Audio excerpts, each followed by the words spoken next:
देश आज़ाद हुई के बाद लगा था। ये जो 26 जनवरी हम लोग मनाते हैं, समझा? 26 जनवरी हम क्यों मनाते हैं? इसीलिए तो मनाते हैं ना कि हमको आज़ादी जो मिली उसके लिए तो हम 15 अगस्त मनाते हैं। लेकिन 26 जनवरी इसलिए मिली कि 26 जनवरी को हमारा संविधान लागू हुआ। अच्छा। और जब संविधान लागू हुआ तो संविधान में हम लोगों को बहुत सारा वो मिला।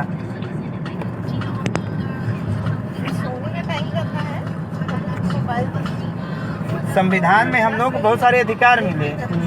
संविधान में एक अधिकार हमको ये मिला कि हम अब शिक्षा प्राप्त कर सकते हैं। पहले अधिकार नहीं था छोटी कौमों को कि वो स्कूल में जाएं।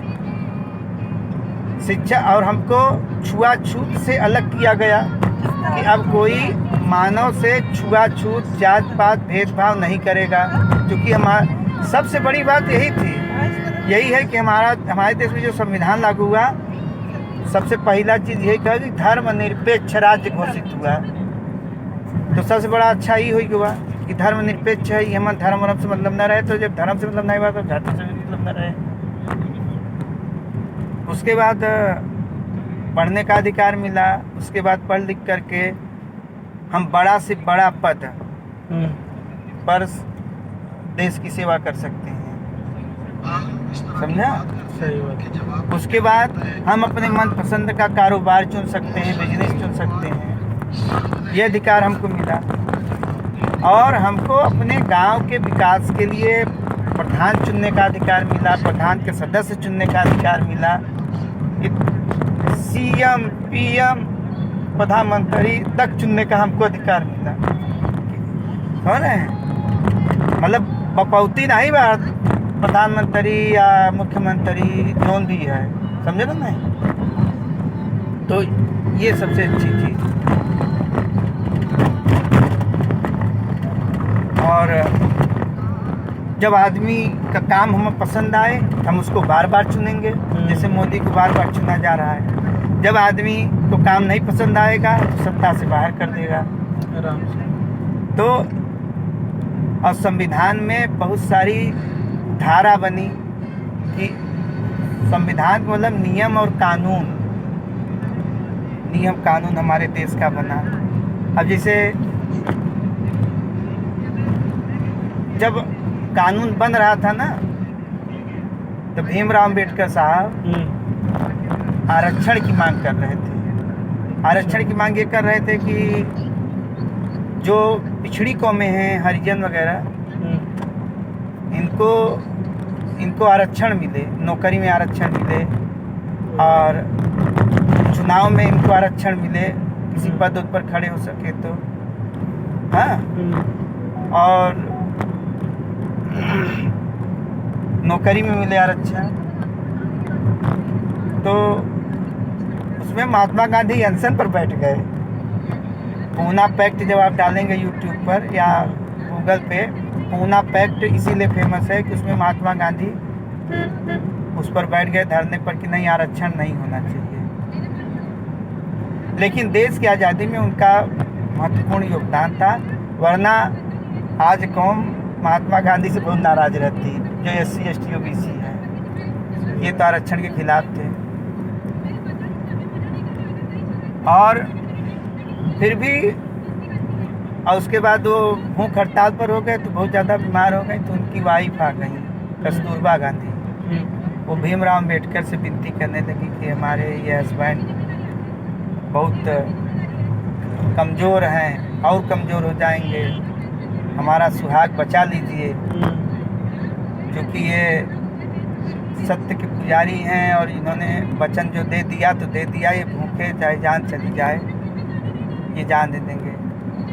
अंत में महात्मा गांधी वो शांत हो गए। भीमराव अंबेडकर साहब, इतना प्रेशर पड़ा कि हमारे देश की आज़ादी में जिनका महत्वपूर्ण योगदान, वो हमारी वजह से अगर इनको कुछ हो गया तो कल को हमको कहा जाएगा कि आपकी वजह से। हाँ। महात्मा नहीं। अच्छा रोजा नहीं, रोजा नहीं है, लेकिन दवा चल रही है यार, पैर टूट गया। उसके बाद क्या हुआ कि महात्मा गांधी का अनशन टूट गया, सही से हो गया सब।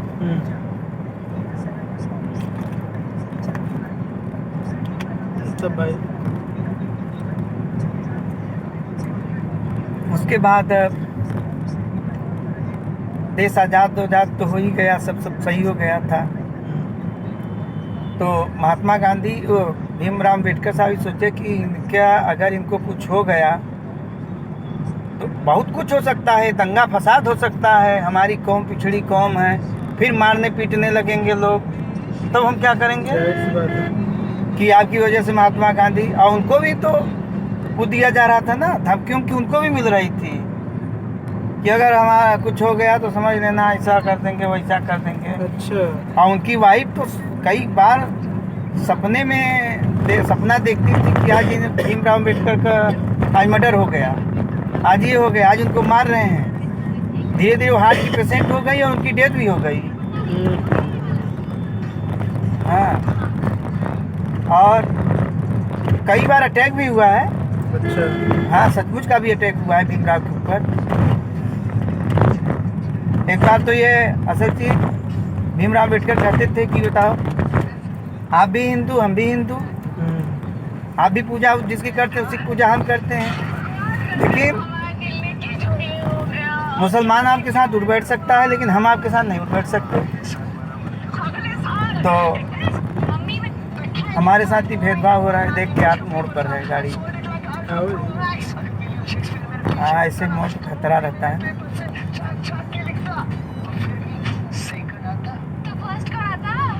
तो इस तरह से होते होते तो मतलब कि हमारे ऊपर इनके मौत का दाग लग जाएगा कि हमारी वजह से। हाँ, हमारी वजह से। और फिर हमारी कौम को फिर दबाएंगे, फिर हमारी कौम को मारेंगे पीटेंगे। तो पानी नहीं लेने देते थे वो लोग, मतलब सवर्ण लोग।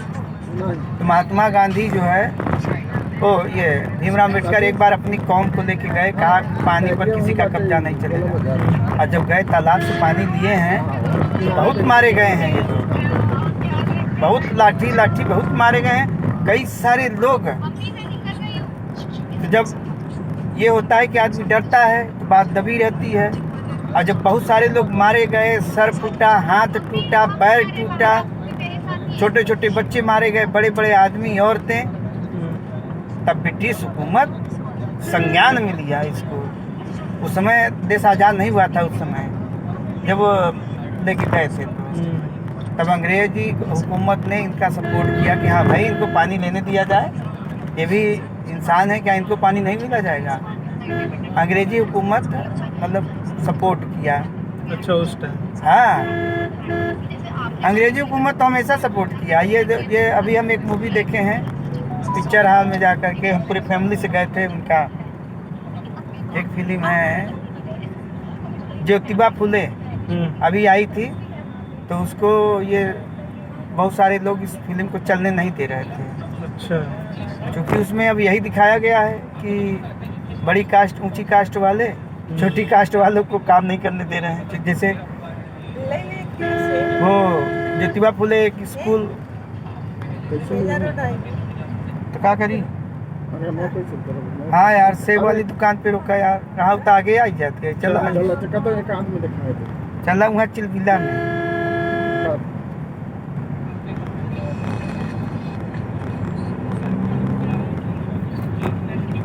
उरुआ में याद करा, उरुआ में एक दुकान है।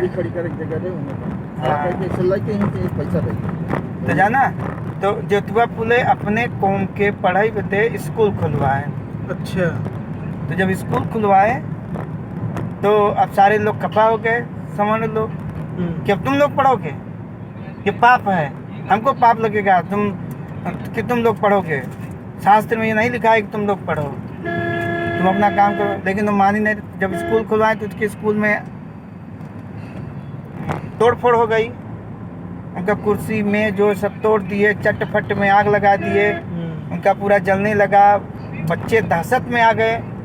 फिल्म में देखा हमने कि बच्चे स्कूल में अब बताओ जहाँ तोड़ फोड़ मार काट हो जाए तो बच्चे तो डर जाएंगे ना, छोटे छोटे बच्चे पढ़ने आए हैं तो पढ़ने ना दे रहे थे। उसके बाद उसमें एक मोहम्मदन को दिखाया गया है, वो और उसकी वाइफ, ये लोग विदेश से पढ़ के आए थे, उन्होंने इनका सपोर्ट किया। तो गांव में स्कूल इन लोगों ने नहीं खोलने दिया, फिर ये जाके गांव से बाहर कहीं स्कूल खोले। अच्छा, लेकिन वहाँ भी विरोध हो रहा था, समझ रहे हैं? ये बात। हाँ। अच्छा, ज्योतिबा के पास ज़मीन बहुत ज़्यादा थी, क्योंकि इनके पिताजी जो थे ये राजाओं के यहाँ माला पहुँचाते थे पूजा पाठ के लिए, तो इसलिए उन लोगों ने खुश होकर के इनको ढेर सारी ज़मीन दे दी थी। इनके पास ज़मीन थी तो इन्होंने अपना स्कूल वगैरह खुलवाया, लेकिन स्कूल चलने नहीं दे रहे थे लोग, लेकिन फिर भी ये स्कूल जो है चलाए धीरे धीरे कर। इनके पिताजी भी रोकने लगे, इनके ऊपर भी अटैक हो रहा था ना, पिताजी भी रोकने लगे कि तुम क्यों ये सब कर रहे हो, अरे तुम जाओ आज़ादी की लड़ाई में लड़ो, ज़्यादा नेतागिरी का शौक चढ़ा है तो जाओ आज़ादी में। तो कहते थे कि पिताजी आप क्या कह रहे हैं, हमारी कौम एक ज़माने से गुलाम है, उसके बारे में टेंशन नहीं ले रहे हैं, और अंग्रेज से तो 100-200 साल से गुलाम है। हाँ, अंग्रेज तो 100-200 साल से हैं, तो इनकी गुलामी के लिए आप कह रहे हैं कि जाके लड़ें, और हमारी कौम एक ज़माने से अपने ही लोगों से गुलाम है। महात्मा गांधी के डेट पर आप सोच लो कि भीमराव अम्बेडकर साहब नहीं गए थे, तो मैंने फिल्म में देखा, वो कह रहे थे कि अरे चलेंगे महात्मा गांधी के उसमें, तो वो कह रहे हैं हमारी तो पूरी कौम की ही डेथ हो गई है, पूरी कौम हमारी मरी हुई है, और हम एक आदमी को उसमें कैसे जाएं। तो ये भीमराव अम्बेडकर साहब वाली मूवी में देखा, और ये वाले में देखा, ज्योतिबा फुले वाले में देखा कि वो कह रहे हैं कि आप अंग्रेज़ों से कह रहे हैं गुलामी मतलब लड़ने के लिए, और इसमें नहीं कह रहे हैं कि हमारे अपने हमारे कौम के हैं, हमारे देश के लोग हैं, जो हमसे अपना सारा काम कराएंगे, लेकिन हमें अपने साथ नहीं उठाएंगे, हमसे भेदभाव करेंगे कि हम जब चल रहे हों, मतलब वो लोग जब गुजरें तो हम खड़े हो जाएं, खटिया पे न बैठ सकें, चारपाई पे न बैठ सकें, परछाई तक से। पर उस समय में ये भी दिखाया गया है, आप उस फिल्म को देखेंगे, उसमें दिखाया गया है कि वो जहाँ से वो चले गए हैं फूले, सावित्री ज्योतिबा फूले, तो वहाँ परछाई है, तो कह रहे हैं अब यहाँ से न जाओ, इधर से जाओ, ऐसे बहुत अच्छी फिल्म है। हम लोग गए थे उसमें, हाल में देखा पूरी फैमिली से। मैंने तो उसका एक ब्लॉग ही बना के पूरा अपने मोबाइल में डाला था। अच्छा।